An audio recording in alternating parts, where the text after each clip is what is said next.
Not being afraid to be smart. That's kind of like the main thing I take away from a band like Squeeze.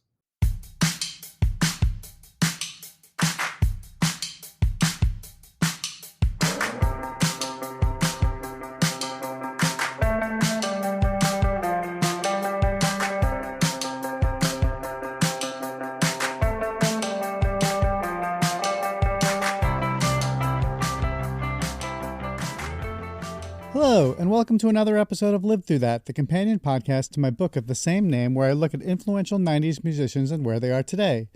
I'm your host, Mike Hipple, and on this podcast, we'll dig a little deeper into a pivotal moment into the lives of some of the artists I feature in the book, as well as artists whom I love and respect. I'm excited to share with you today's episode. It's been a long time coming. Squeeze is one of the most enduring bands of the 80s with timeless songs like Black Coffee in Bed, Tempted, Cool for Cats, Up the Junction, and so many others. All of them still sound fresh today.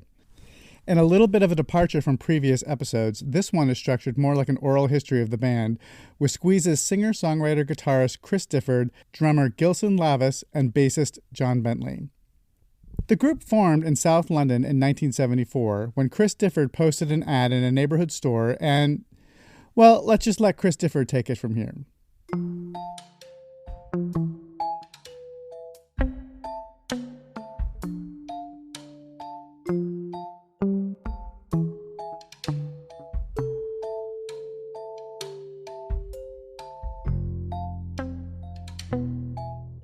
The pivotal moment of my career has to be, I suppose, when I put an ad in a sweet shop window for a guitarist to join a band, and it took about 3 weeks for somebody to call, and that person was called Glenn Tilbrook. And the reason I suppose I'm on this today, and the reason I'm sitting where I'm sitting, is because of our relationship.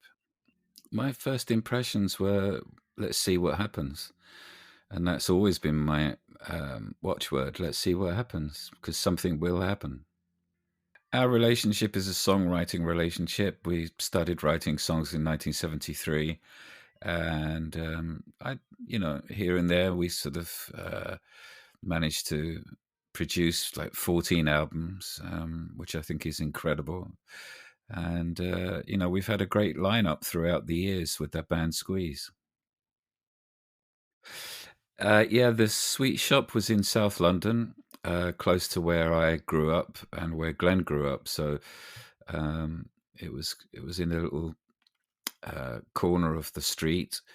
It was a bit odd to put the advert in there in the first place, but I didn't know what to expect. It must have been fate.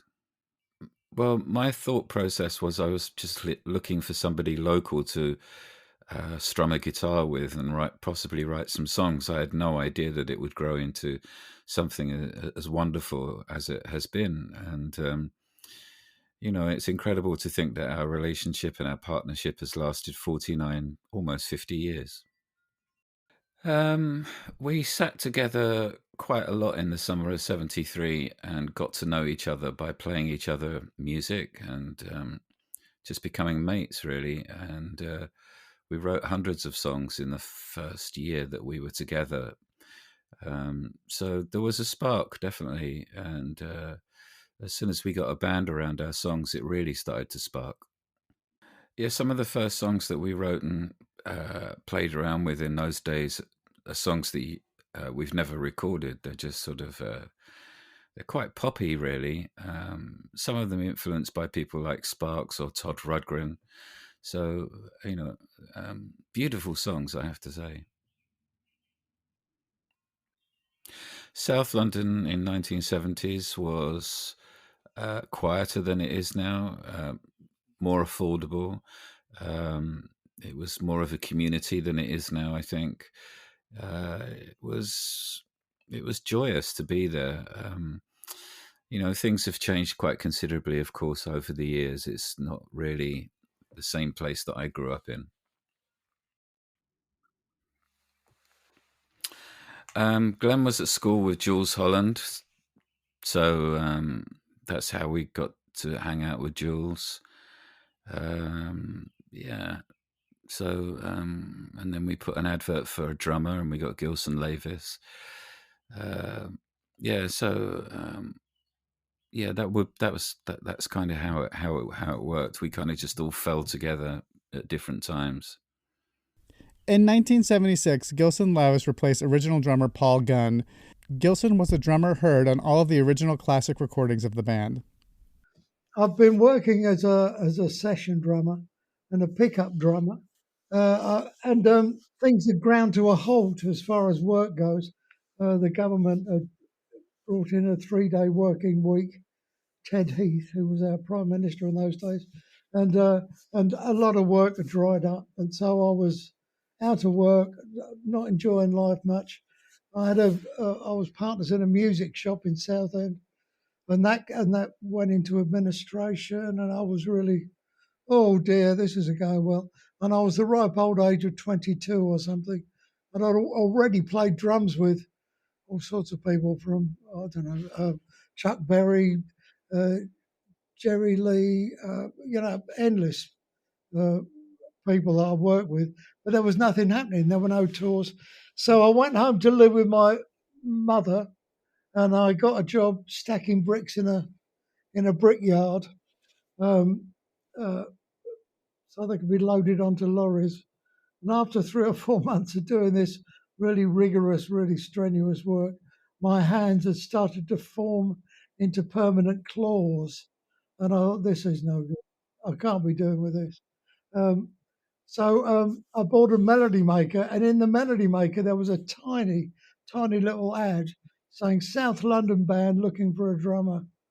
And I was not feeling completely very full of my own wisdom and abilities at the time.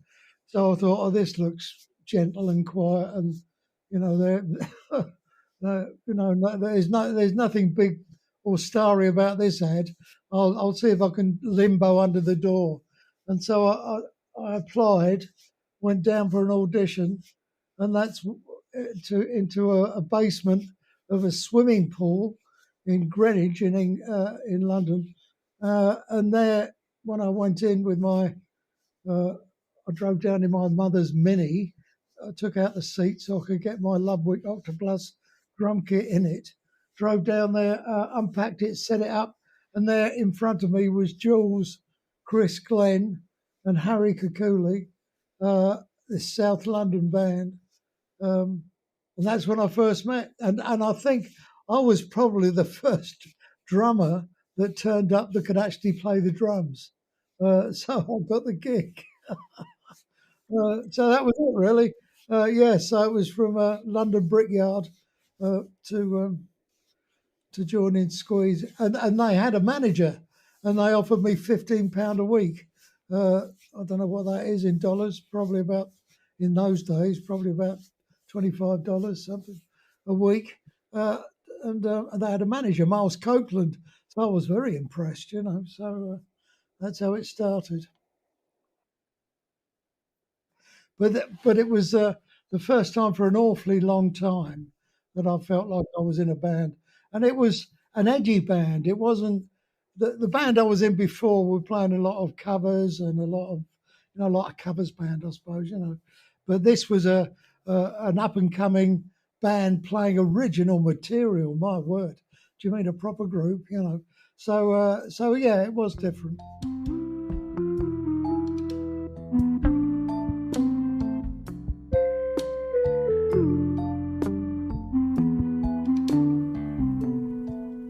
With Gilson on board, along with Jules Holland on keyboards and Hari Kakuli on bass, Squeeze released their first EP, Packet of Three, followed by their self-titled debut record in 1978. The debut produced their first hit, Take Me I'm Yours, paving the way forward for the band. 1979's Cool for Cats broke the band wide open with now classics like the title track, Up the Junction, Goodbye Girl, and Slap and Tickle hitting the music charts in the UK. Kakuli left the band around this time and bassist Jonathan Bentley came on board. Here's Jonathan. Well, we're talking about 1979, so it's over 40 years ago. Yeah, I can barely remember what I had for breakfast, but I can remember going to audition for Squeeze. And the main reason I can remember this is because I've sort of got a diary fetish. I've got diaries going back to 1970, and I've got my diary for 1979, and I know exactly where I was, where the audition was, and what I did that day. So basically, I don't know if you know, in the UK back then, all joining groups was done by answering adverts in the Melody Maker. So I got my usual copy of the Melody Maker, and then I think it's on the back inside cover. It's got all the ads for drummer wanted, guitarist wanted, singer wanted, and you have to go through them all. And the squeeze one said American tour, so I thought, oh, that sounds good. So I phoned them up, and then I arranged to go and audition. But I went down there twice, and there was nobody there.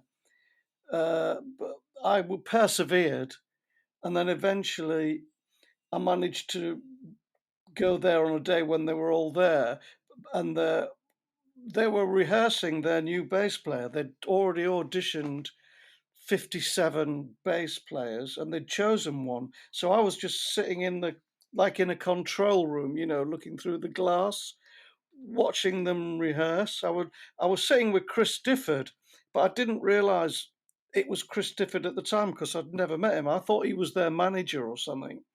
So after all the trouble that I'd spent trying to get to this audition, after watching their bass player that they'd hired, I turned to Chris and I said, well, I'm a lot better than he is. And anyway, to cut a long story short, Chris and I were getting on like a house on fire. And then he said, well, I'm going to arrange for a special audition for you. And then I went back the next day, and well, the rest is history, really.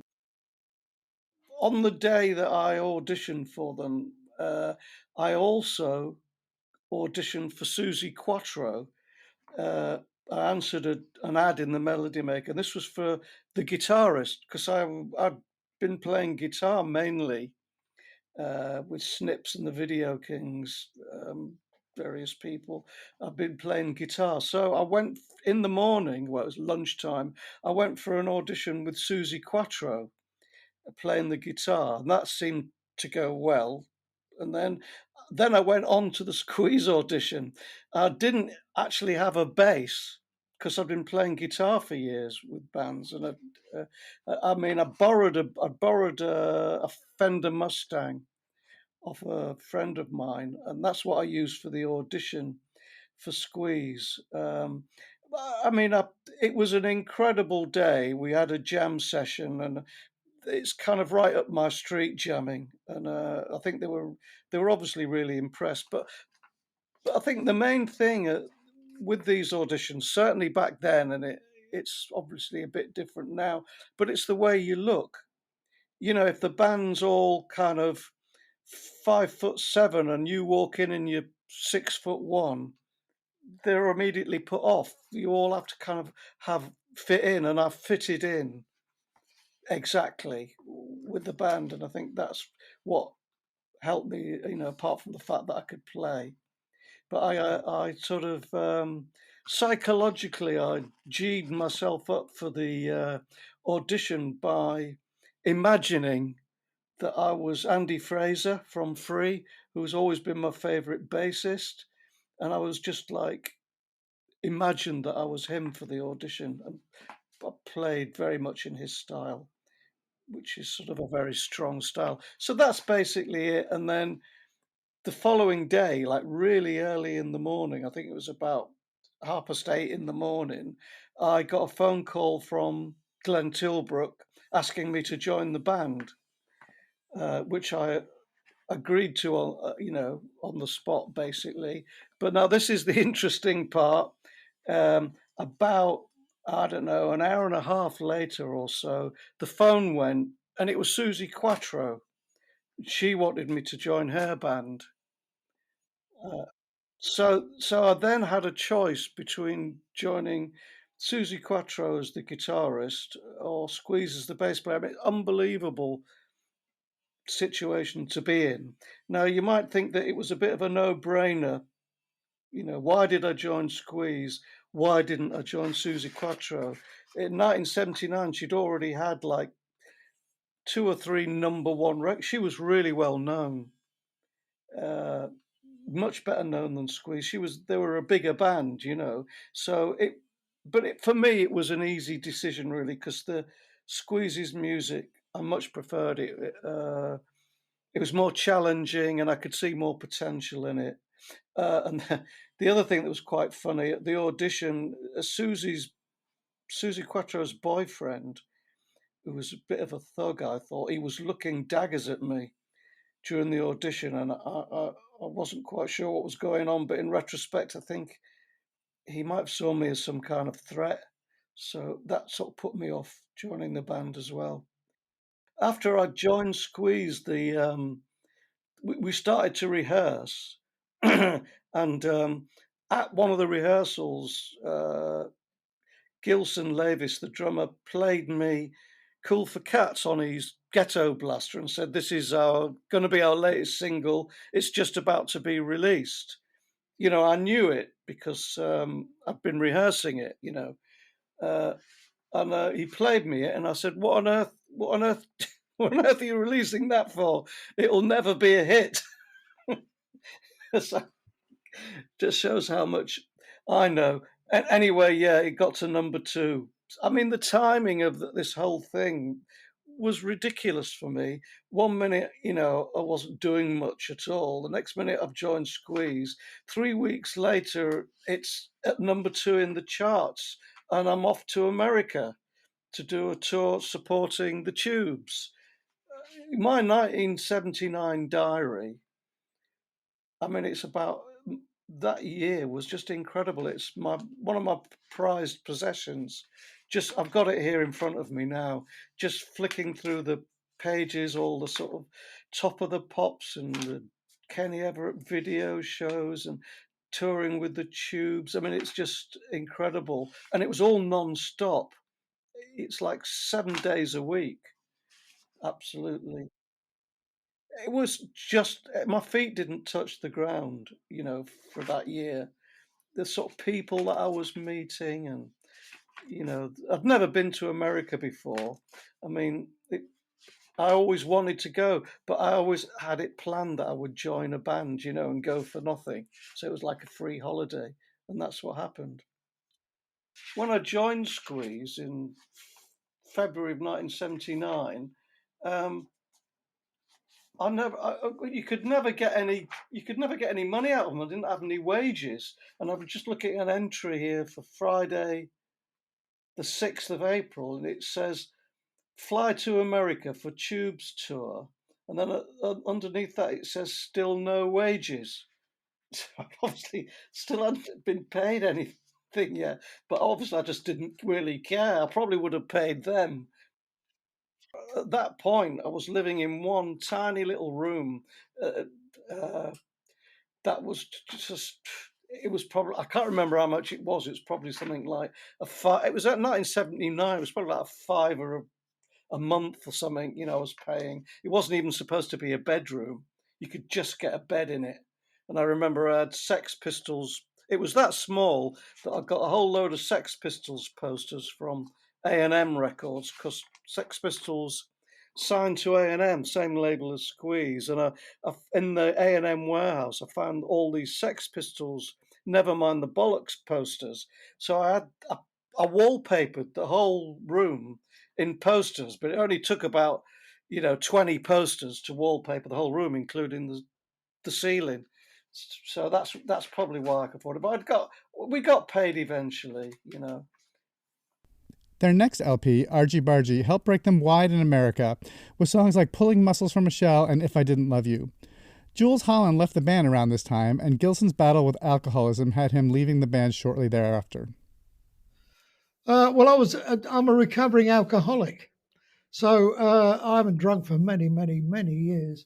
But I managed to get sacked twice. The first time I was sacked was after we got very successful in all over the world, really. But we were, playing places like Madison Square Garden in New York and big venues around America and and big venues in Britain, you know, around the world. But I was drinking really heavily, and I don't know if you've got any experience of alcoholism or people with alcoholism, but it was getting very uncomfortable for me. It was, yeah, I couldn't really function as a going concern, either as a musician or a human being. I became more of a problem than a benefit. And so I got the sack, and it came as a shock. Um, I didn't really see it coming. I suppose I was rather resentful at the time, you know, because I didn't really get a chance to straighten my act out. It was just, you know, all right, we'll have 6 months off, Gilson, and you can go and get into rehab and sort yourself out. There was none of that. It was just, you know, be off with you, which is all right. But anyway, so I left the band, and I was pretty unemployable, really. I had no money, I had no uh, wherewithal, really, and so I drove a minicab. I went from playing Madison Square Garden to driving a minicab, all in this space of about 2 months. A minicab, you know, a taxi in London, and that went on for about a year. And I got sober, stopped drinking, which was good. And Chris and Glenn went off and recorded a, a solo album when there's two of you, a duo album. And I think it was very good, actually, but I'm not sure it sold well. But after a year of that, they phoned me up and said, "Do you want to come and we're going to reform Squeeze?" Because they'd actually not just sacked me, but they disbanded Squeeze too. You know, it was a real sort of new broom. And so it was a choice. Shall I keep minicabbing or shall I have another go in Squeeze? You know, no, and of course I rejoined Squeeze, and off we went again. More hit records, more tours, more everything, and that went on for many years. And it was a strange time in my life because all the band was still, you know, obviously being a band, you know, drinking and doing all that sort of stuff and going around in a tour bus, and I was stone cold sober. Didn't and I was sitting up the front of the bus with the driver, you know, keeping away from all the band stuff. But that's all right. That went on for about another 7 years, and then my marriage then broke up. My then long-suffering wife Elaine and I parted company, and of course I made the dastardly mistake of picking up a drink again, and I got sacked again. Probably quite rightly, but I got sacked again. So I was unemployed and broken again. But I did manage to stop drinking, and that was over, God, how many years ago was that? 30, 35 years, 40, I don't know, 35 years ago.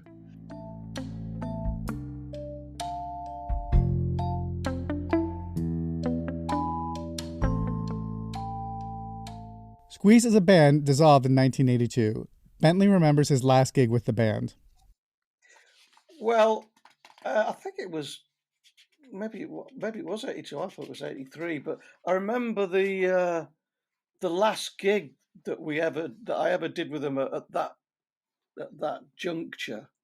It was at the Sunsplash Festival in Jamaica. And we played at that festival along with the Grateful Dead and the Clash, Aretha Franklin, Bob Marley's Sons Band, or whatever they were called. Anyway, so that was the last gig that we ever did.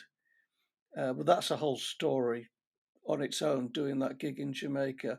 But basically, after the gig, Glenn and Chris folded the band. I think I knew before the gig, it wasn't like a surprise announcement. I knew they were going to fold the band.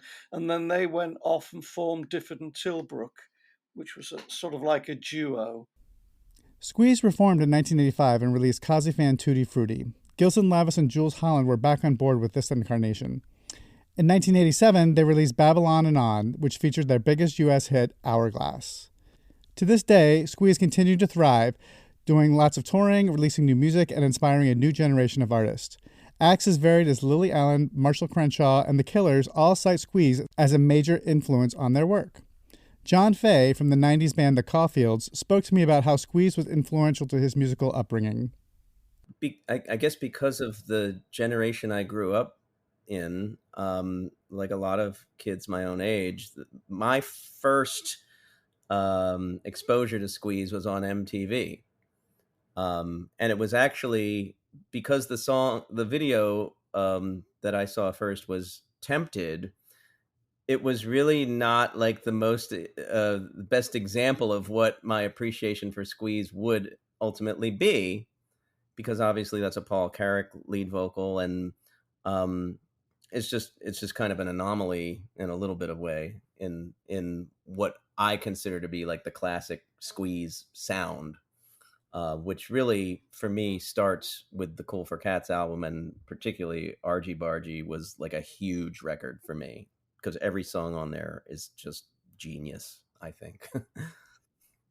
I don't know. I think that because of the way I started out as a songwriter, which was someone who didn't play an instrument. Well, I played the drums. That was my first instrument. And that's when I started to attempt writing songs with other friends who were kind of in my high school band that we formed.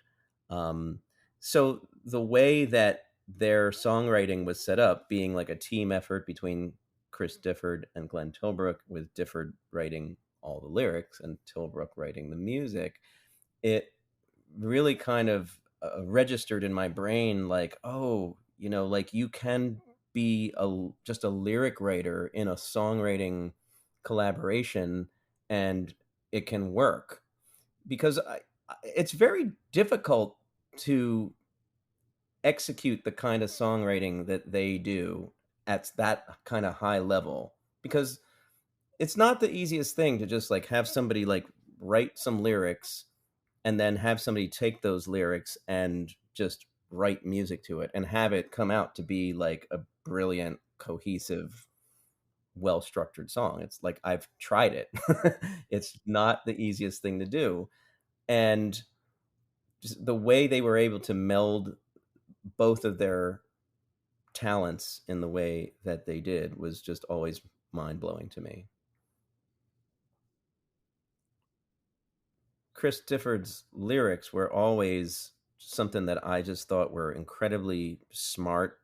And this was, mind you, so this would have been like the early 80s. I was a teenager in high school, and not a lot of people really knew who Squeeze was. And not a lot of people that I knew really kind of appreciated that style of songwriting, which is, like, I've always loved pop music, but I love it when there's sort of an element of intelligence to the lyricism. And that's what, songs like If I Didn't Love You, for example, it's just so smart the way those verses come together. So many of their songs are that, it just gives you a visual, and yet Tilbrook is able to mine those lyrics and kind of like find the hooks that he emphasizes with the melody writing, which is another like kind of like mind-blowing thing about how they work together. Not being afraid to be smart. That's kind of like the main thing I take away from a band like Squeeze. And how does Squeeze feel about their success and their legacy? Here's Chris Difford again. I don't really know about success. It's a kind of success is in the observer, if you like, in the audience. It's difficult to grasp success. I've always felt that we've been very close to whatever success might mean, but we've never been actually there. It's almost just been around the corner the whole time, which is fine. And it's something that I think is probably there for a reason. I'm proud of the fact that we have a great band and we still tour, and that we really do manage to look after our catalogue in an extremely sensible way. So I'm very proud of that fact. I think it's a wonderful thing to have all of those songs and still make sure that they sound good. Here's Gilson Lavis again. Yeah, I don't know. It's hard to explain really because we were very unique. I don't think there's been another band then or since that has been quite like Squeeze.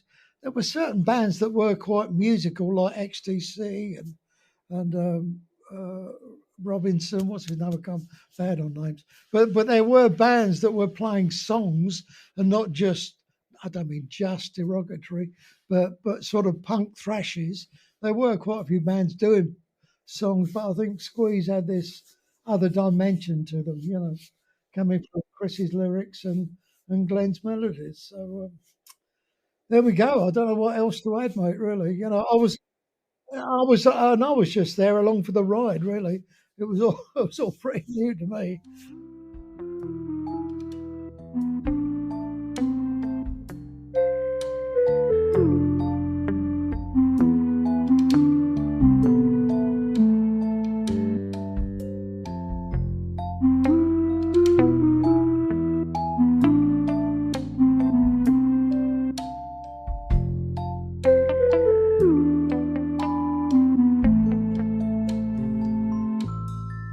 Thanks to Chris Difford, Gilson Lavis, and John Bentley for sharing their memories and stories. And thank you to John Faye for contributing to this piece as well.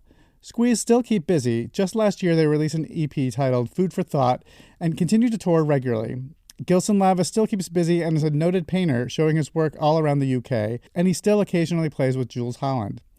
Jonathan Bentley still records music and released an album with his band The Buzznicks in 2018. And John Faye from the Caulfields will be releasing a new memoir this year titled The Yin and the Yang of It All, which you'll be able to get on April 4th. And a friendly reminder that you can also buy my book, Live Through That, on 90s Artist and get 15% off using the promo code PODCAST15 by ordering at the link on the podcast page. In addition, my earlier book, 80s Redux, is available wherever you buy your books. In that book, I have a feature on Chris Difford. If you like this show, please subscribe so you'll know when the latest episode comes out. You can also follow me on Twitter and Facebook at Mike Hipple Photo, all one word. Thanks for listening.